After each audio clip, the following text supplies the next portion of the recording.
Let's go. I want to take it there.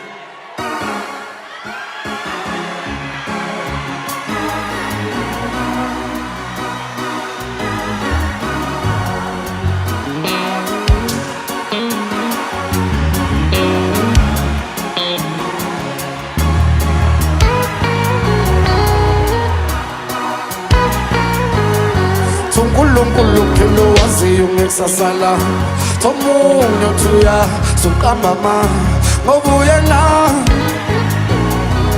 bathi uyena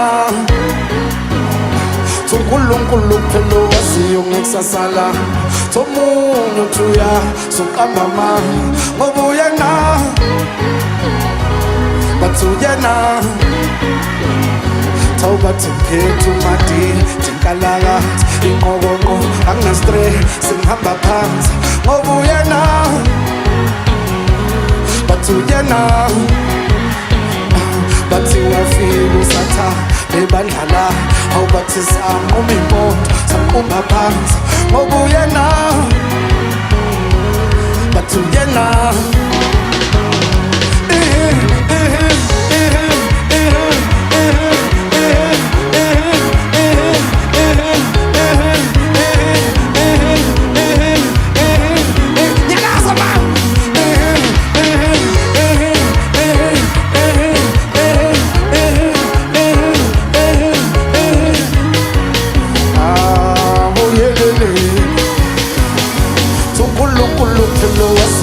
sasala Thomunye uthuya sukambama ngoba uyena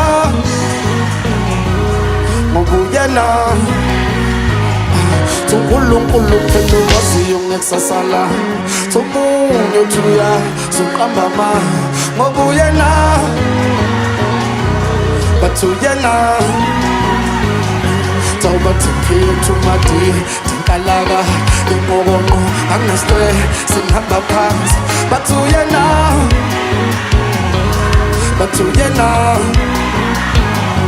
bathi wafika usatha nebandla lakhe bathi samquma impondo samqumba phansi bathi uyena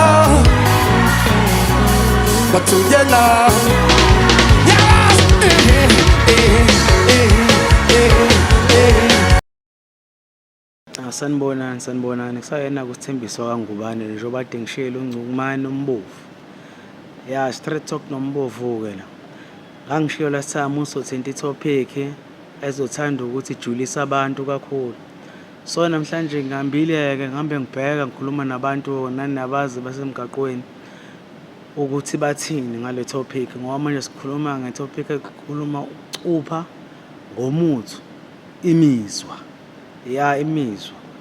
umuthi la usebenza khona ukuthi uma usebenzisile omunye methi uyalala nomunye imizwa ivuke methi ulala ngezocansi so manje-ke ngithe ngibheka ngoba abanye basho bathi emandulo bekuyinto eyenzekalayo le amakhehla beyisebenzisa le nduku le MK unkosikazi ayigcini futhi ukusebenziswa amakhehla kuphela kodwa nabesifazane sebeyayisebenzisa ngoba phela akusagcini ukuthi kuthiwa amadoda kuphela nabesifazane seyakwazi ukuthi indoda ithi yalala nomunye womsifazane imizwa ingavuki inhlobo sikhuluma ngenduku yakhe ingavuki nje inhlobo so imizwa suke uyibulewe ngayo futhi yona le nduku so manje sobhekisisa-ke ukuthi-ke bathini abantu ngale nduku sayikona yena esikhathini esiphila manje ukuthi sisangayisebenzisa yini na ngoba phela isikhathi esiphila kusona manje technology so i-technology sidlala indima enkulu njengamanje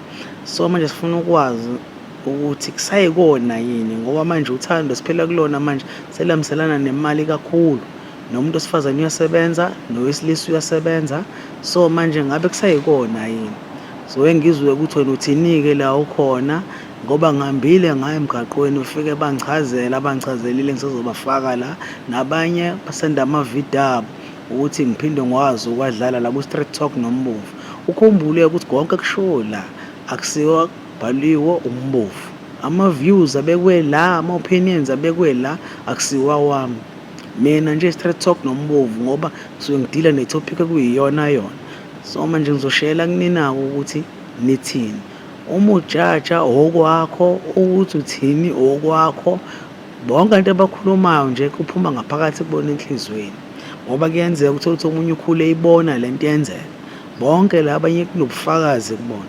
So ngiyacela ukuthi into manje lapha emakhaya nilalele, noma usemsebenzini noma ukuphi la ukhona usemgaqweni uzolalele, ukhumbule Straight Talk noMbuvu.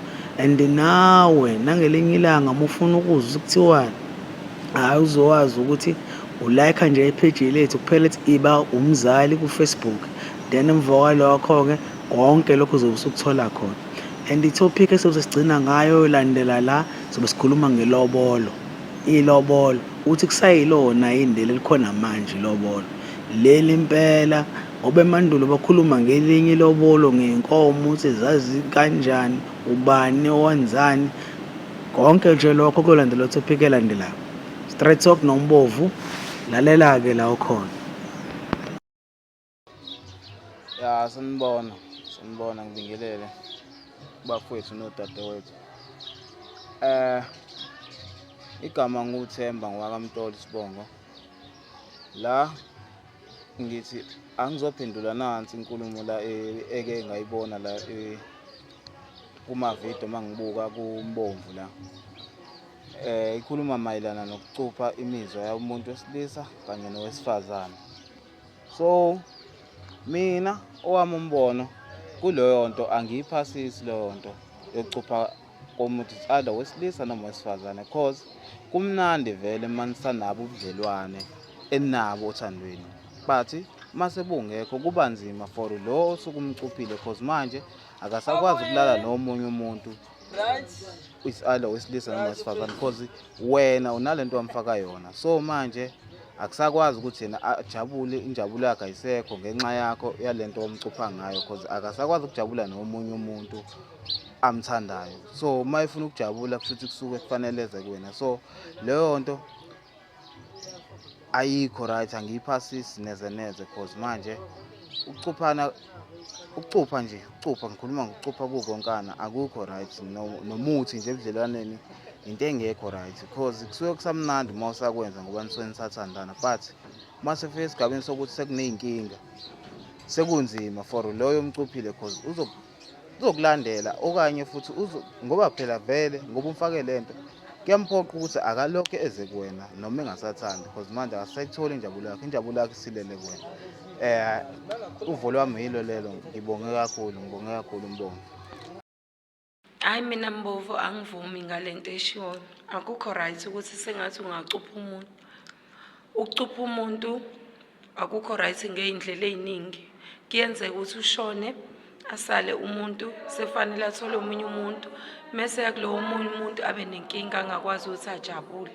So leyo nto nje angivumi. Umuntu nje uma ubona ukuthi anyamyeke umnike isikhathi noma uhlale phansi ukhulume naye mekhona into ongayithandanga, cause musu uhambile kube inkinga ukuthi kuqaqeke lento kade ushiyile uyenzile, akubi right.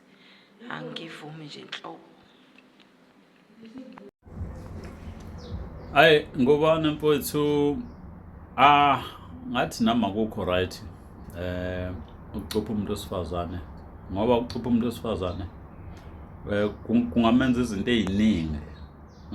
ey'ningi, kungaqeda nesimilo sakhe ngoba le nto esuke ifakwe kuyena ivele ayikho right, ngoba isuke ifakiwe nje kufanele ithole umuntu wesilisa